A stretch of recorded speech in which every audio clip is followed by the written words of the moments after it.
The Jorkai believed they were the shadows, silent, unseen, deadly. For over 400 cycles, their species had perfected the art of the hunt across a dozen star systems. Their cloaking glands allowed them to shift the color of their armored skin like living camouflage. Their ocular lenses adapted to every spectrum from ultraviolet to thermal, and their claws, razor-sharp, retractable, could slit a throat before the victim even noticed the breath on their neck. They had never failed a hunt, until Earth. Touchdown confirmed, growled Unit Commander Velktar, stepping off the silent cruiser into the thick humidity of Earth's equatorial jungle. Visual scan, full perimeter. I want heat traces, carbon readings, motion triangulation. Humans may be primitive, but they are tenacious. Primitive. That was what the Galactic Council always said. Despite humanity's rapid spread and unpredictable strategies, the Council believed Earthborns were still lesser, a blip in evolution, a fluke species born from a death world's chaos. The Jorkai knew better. They had been hired to clean up the last human resistance cell after the failed ceasefire. A rogue splinter group, hiding somewhere deep in the wild jungles of their homeworld. The location had been narrowed to this region after several unmanned probes had vanished without returning telemetry. Velktar's eyes narrowed. The forest stretched out before them, thick, wet, and utterly alive. Every tree seemed to breathe. The vines hung like twisted sinew. Insects buzzed with a low electric hum. And yet, it was too quiet. Delta Unit, take West Quadrant. Theta, East. Keep audio uplinks active, he barked. Standard patrol spread. Nothing survives Earth's surface without leaving signs. Humans leak heat, waste, scent. His 6-man team moved in formation, bodies vanishing into shifting camouflage. Branches didn't crack underfoot. Leaves barely rustled as they passed. They were the apex predators in every environment, except this one. 3 hours passed. No sign of human life. Just chirping fauna and static interference growing stronger the deeper they went. Velktar, come in, crackled a voice over the comms. We've got movement northwest range, visual, unclear. The next second, static, then silence. Unit Theta, respond. No answer. Echo Unit, reroute to Theta's last position. Full alert status. More silence. One by one, each patrol vanished. No energy discharge, no vocal distress, no trace. Velktar crouched low, talons digging into the loamy earth. His infrared scan swept the underbrush. Still nothing. No heat signatures, no bodies, just emptiness. That's when he saw it, a faint glimmer barely perceptible 20 meters ahead. It shimmered for a second like rippling air, then vanished. He activated his second set of ocular implants, optical vibration sensors used to detect cloaked prey through environmental disturbance. Still nothing. But he felt it. Instinct more ancient than language, the sensation of being watched. He pivoted quickly, claw raised, but struck only a falling leaf. Behind him, a soft click. A noise not of nature, but of human origin. A deliberate sound. He spun again. Still nothing. The jungle was alive. But the predators were not the Jorkai. The predators were the ghosts in the trees, and the ghosts were human. Status. He whispered, suddenly aware of how alone he was. No response. He flicked open his emergency recall beacon, sending out a signal to the cruiser still in orbit. The pulse should have bounced within 3 seconds. It didn't. A red error lit up on his wristpad. Signal jammed. Network disruption. Unknown source. Velktar's jaw tightened. No contact. No team. And now, no extraction. Then the Q message came. A human voice broadcasting directly into his comms. Not loud. Not mocking. Just calm. You were never the predator here. Velktar froze. There were no humans in sight, but the voice was inside his helmet. In that moment he understood. These weren't the humans the galaxy mocked as unpredictable savages. These were Earthborn soldiers, camouflage specialists. And this jungle wasn't terrain. It was a weapon. He looked up and saw the faint shimmer of a human figure blending into the canopy above him. Not with tech, but with practice. The jungle shifted. Shadows moved with intent. And for the first time in his long career as a hunter, Velkhtar understood fear. Night on Earth was a living thing, not quiet, but watchful. Commander Velkhtar's squad had learned that the hard way. The shadows were no longer their allies. They were threats. Velkhtar crouched beneath the dense canopy, eyes scanning through his multispectrum lenses. His squad huddled silently, every muscle taut. Every breath was measured. The jungle was a labyrinth of sound and silence, light and dark, a maze where the hunters had become the hunted. The strange thing was how still the forest seemed. No wind to rustle the leaves, no animals scurrying through underbrush. Instead, there were pauses, sudden stillnesses where the world held its breath. "Commander," whispered Sergeant Kelrack's voice tense. "Thermal scans show multiple heat sources, none registered in our database. Their signatures fluctuate, sometimes appearing colder than the environment." Velkhtar frowned. Humans, they knew, relied on heat signatures like all other creatures. But these readings suggested something unnatural. The heat didn't stay constant. It moved, blurred, shifted. "Could be a new kind of cloaking," Velkhtar muttered. "Or camouflage beyond technology," Kelrax replied, eyes flickering to the treetops. The Zhorkai had brought their best stealth tech, active thermal, dampeners, scent nullifiers, adaptive skin patterns. Yet the jungle swallowed them whole. A sudden noise, a faint rustle, almost too quiet to detect, made Velkhtar freeze. His heart pounded in his chest as the squad spread out, weapons raised. The source, a patch of leaves trembling ever so slightly.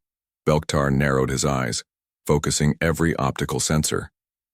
And then he saw it, a human figure. Not fully visible, but glimpsed through the shifting leaves, dressed in a suit woven from the forest itself, coated in living moss and bark-like fibers. His face painted in patterns mimicking lichen and shadows, a hunter of hunters. "They're using ghillie suits," whispered Velkhtar. "But this is beyond what we've seen before." Kelrax's voice was barely audible over the comms. Scent masking confirmed, heat suppressed below ambient levels. Movement mimics local fauna. They're adapting to us as much as we to them. Velkhtar's mind raced. The humans weren't just hiding. They were blending, becoming one with the environment. They turned nature into a weapon, erasing their presence from every sensor. "Sound off," he ordered. "Are we alone out here?" "Negative," came a tense reply. "I hear breathing, footsteps, but no visual contact."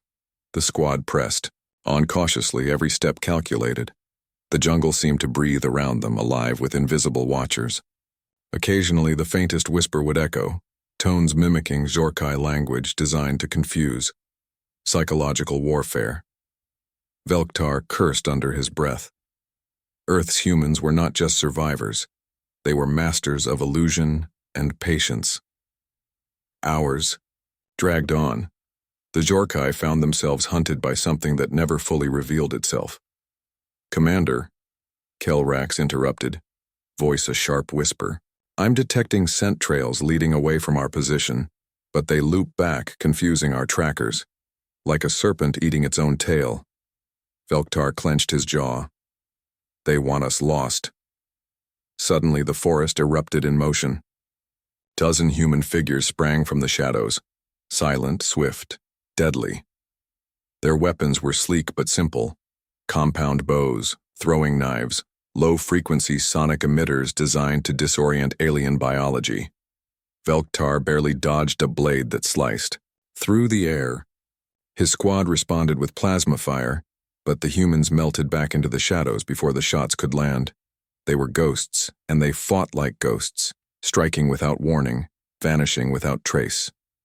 One human soldier moved through the trees like a shadow himself, placing small devices that emitted interference fields. Velktar's visor flickered, systems glitching as the tech scrambled his sensors. The Zorkai were surrounded by something their history books never prepared them for, an enemy who understood their tactics and turned them upside down. Fall. Back, regroup at extraction point, Velktar ordered.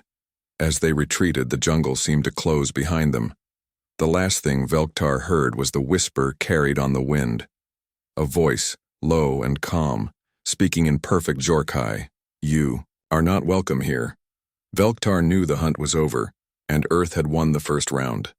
Commander Velktar had never felt more exposed. The jungle's dark veins pulsed with life. But this time, it was the humans who held the strings. Velktar's squad, battered and confused, had retreated to a pre-designated clearing, an old abandoned research outpost once used by human scientists. But tonight it was a trap. Set up defensive perimeter, Velktar ordered, voice tight with urgency. Our sensors are compromised. We can't trust the readings. The squad moved with practiced efficiency, weapons raised, eyes scanning, every shadow. They knew the humans were watching. Always watching. The very ground beneath them was rigged with motion sensors and concealed snares. The Zorkai's own advanced tracking gear was feeding corrupted data, thanks to the interference. Devices placed by human hunters. Velktar tapped his wrist console, overlaying previous sensor logs with current patterns. The humans were drawing them deeper, leading them into a web. Kelrak, status? We're outnumbered and outmaneuvered, Commander. They know our every move, anticipate our tactics. Velktar gritted his teeth. The Zorkai prided themselves on hunting the hunters, but Earth was rewriting every rule they knew. Then came the flicker in the distance, a flare of phosphorescent light. Ambush! Velktar shouted as a volley of silent dart projectiles pierced the air. The darts exploded into clouds of neurotoxin designed specifically for Zorkai physiology. Fast-acting, paralyzing. Soldiers dropped, convulsing in spasms. Velktar barely dodged, diving behind the rusted remains of a human vehicle. His vision blurred, but his mind raced. This was no mere guerrilla resistance. This was warfare at a level the Zorkai had never seen. The humans were not just surviving. They were orchestrating. A voice crackled over Velktar's comms, distorted but unmistakable. Commander Velktar, you've fallen into our trap. We hoped you'd come this far. The voice was calm, almost clinical. Why do you fight? Velktar demanded, fighting the spreading numbness in his limbs. To protect what you seek to destroy, came the reply. You invaded our home, disrupted our world, but you underestimated us. Velktar's eyes scanned the tree line. A figure emerged, human, unarmored, carrying only a staff wrapped in vines. Why this tactic? Velktar hissed. You're savage for a species that calls itself civilized. The human smiled, a flash of steel in the dim light. Savage? Maybe, but adaptable. And Earth teaches that camouflage is more than hiding. It's deception, patience, endurance. Velktar's mind reeled. They weren't just fighting to survive, they were fighting to outthink and outlast. He realized then that the humans' greatest weapon wasn't their technology or brute force. It was their ability to disappear into the very fabric of their world and strike when least expected. The jungle fell silent after the ambush. Too silent. Commander Velktar knelt in the thick underbrush, his breathing shallow beneath his cracked respirator. Around him, 3 of his squad mates lay unconscious, neutralized by the neurotoxin gas. The rest were scattered, silent on the comms. Or worse. He tapped into the encrypted Zorkai military channel. Static. He tried again. Still nothing. Then came the whisper, a single word distorted and looped through their own comm system. Phantom. Velktar froze. The term had haunted Zorkai tactical reports ever since the Earth campaign began. It wasn't an official unit. No identification codes, no survivors. Just silence, shadows, and gone. The first confirmed sighting of this so-called Phantom Battalion had been dismissed as battlefield hysteria, units vanishing without sound or trace. Post-battle recon showed no energy signatures, no tech emissions, no blood. Just gear stripped and perfectly stacked in piles like ceremonial offerings. The humans were waging a war without leaving fingerprints. Velktar moved, slow and methodical, through the high reeds near the ravine's edge. Every step was a calculation. Every motion deliberate. In Zorkai doctrine, stealth meant tech. But here, on Earth, stealth meant turning nature into a knife and letting the enemy bleed before they ever saw you. Something flickered in the distance. Not movement. Absence of movement. A ripple where visual patterns broke too cleanly. Velktar activated his adaptive vision filter, switching to chemical displacement mode. The air shimmered with hints of carbon dioxide buildup. Breathing. He fired. The plasma bolt ripped through the tree trunk, igniting bark, but nothing else. Then came a series of quick, low-pitched clicks around him. Not bird calls, not random. Code. The Zorkai had no translation for it, but the clicks were followed by small flashes, mirror-reflected signals from the treetops. He was surrounded. Velktar ducked as a net of vines dropped from above, weighted with metal spikes sharpened. From scrap, it grazed his shoulder, tearing armor and flesh. He staggered back, barely keeping his balance. From the foliage, figures emerged, not dozens, but hundreds. Ghillie suits blended perfectly with the flora, muzzle flashes barely visible. Suppressed, darts hissed through the air like snakes. These weren't scattered resistance cells. This was a battalion, a trained, specialized unit built for this terrain, for this planet, for this war. The Zorkai had brought orbital warships, mechs, cloaked dropships. The humans had brought dirt under their nails and patience in their blood. One of them stepped forward, female, scarred, paint streaked down her jaw like war paint. No medals, no insignia, just presence. We watched your every step, she said coolly. Listened to your patterns, predicted your extraction attempts. Velktar hissed in defiance, lifting his sidearm. We are Zorkai, the top of the hunter caste. You're nothing but thunk. Something sharp embedded itself in his thigh, a primitive dart, barely larger than a needle. The pain was instant. His leg went numb. Top of the food chain? The human asked, crouching beside him. Then you should have known. On Earth, the top hunters are the ones you never see coming. The Phantom Battalion melted back into the forest, dragging away the fallen Zorkai silently. No celebration, no trace. Just silence. Velktar's vision blurred as he slumped against a tree trunk, pulse slowing. He had come to Earth expecting conquest, but what he'd found were ghosts, and among them, monsters trained by the wilderness itself. Above him in the windless trees, a single phrase echoed softly through his own helmet's audio system. You should have left us alone. They thought it was over.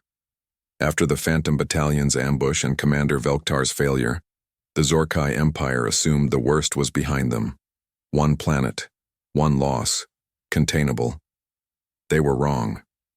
It began not with another battle, but with silence, an eerie strategic vacuum. Human signals disappeared from all known frequencies. No comms, no pings, no orbital traffic.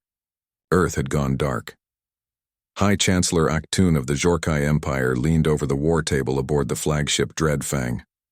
His advisors whispered updates, each more unnerving than the last. They're not withdrawing, one officer murmured. They're coiling. Aktun's mandibles twitched. What do you mean coiling?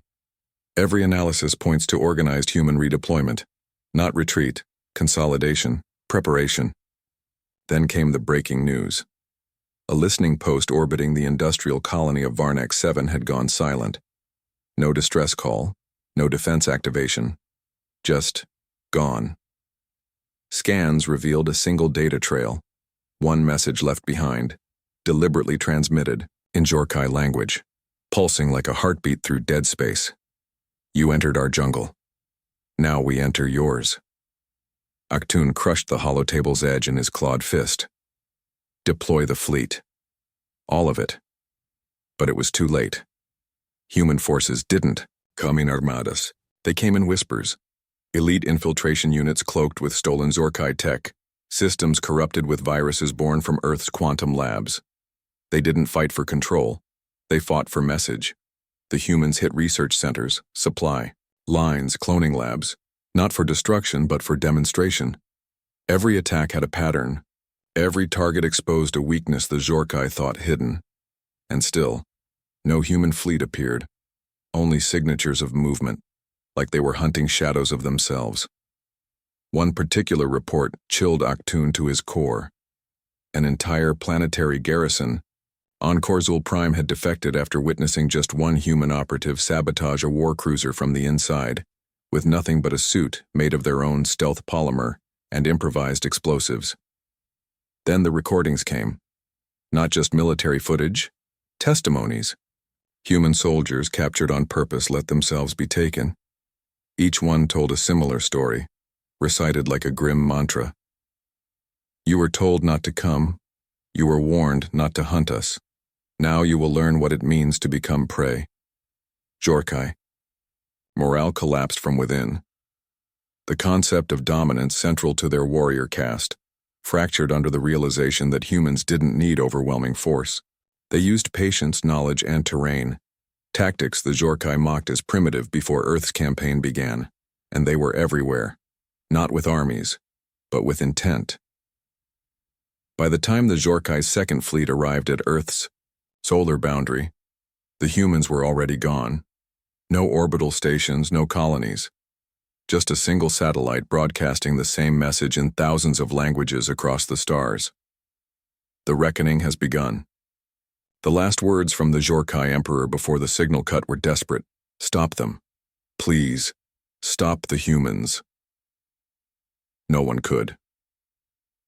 The galaxy, once ruled by brutal hierarchies and unshaken empires, now watched as the once mighty Zorkai were brought to their knees, not by overwhelming fleets or apocalyptic weapons, but by whispers in the dark, unseen blades, and tactics older than war itself. Earth had rewritten the rules.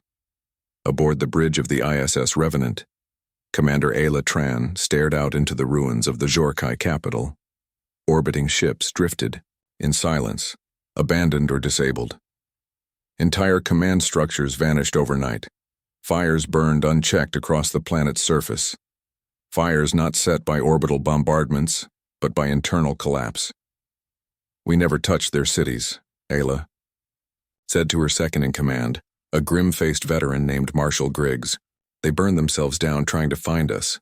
Griggs nodded slowly. Fear makes people do that, and we made them afraid.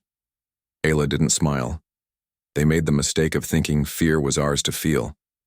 Below them, drones from the Revenant broadcast the final message across every Zorkai-controlled channel. Not encrypted, not cloaked. Public, deliberate, inevitable. To those who watched in silence while Earth was invaded, to those who traded lives for minerals, who measured our worth in resource yields and population metrics, we were never the threat. You just mistook our restraint for weakness. The message cut to visuals, footage compiled from dozens of Phantom Battalion body cams, silent takedowns, urban sabotage. Zorkai ships turned against themselves. Humans, crawling through air vents, swimming through alien aqueducts, dismantling armies with nothing but a knife, a plan, and an oath. One Zorkai planetary governor, watching the footage from deep space, was seen collapsing to his knees before the signal ended. The galaxy finally understood. Humanity had fought the war on their own terms, and Earth never fights fair. Soon after, interstellar diplomats scrambled to issue sanctions against Earth. Accusations of excessive force, psychological warfare, treaty violations, but no one dared deliver them in person. The Terran response came swiftly from an unmarked transmission. 4 words, no embellishment. Never. Hunt. Earth. Again. The fallout was swift. Galactic alliances, once eager to divide Earth's territory after the Zhorkai invasion, dissolved overnight. Border, fleets withdrew, trade pacts were rewritten in Earth's favor. Words like Death World and Reckoning Protocol became standard in every strategic briefing galaxy-wide. Humanity had made its point. In a darkened war room beneath what used to be Zhorkai Prime Command, one surviving officer scrawled a final report with trembling claws. We were warned. The first contact code was clear: never disturb the humans. We laughed. Now we bury empires in the ruins of that laughter. Back on Earth, as the Revenant returned to orbit, Commander Ayla stood beneath the rising sun of a quiet green Earth. A planet that had been marked for conquest. A planet now feared like no other. She looked up at the stars, her voice soft but steel-edged. We didn't start this war, but we made damn sure we ended it. The wind whispered through the trees. No drums, no celebrations, just silence, because Earth never boasted. Earth remembered.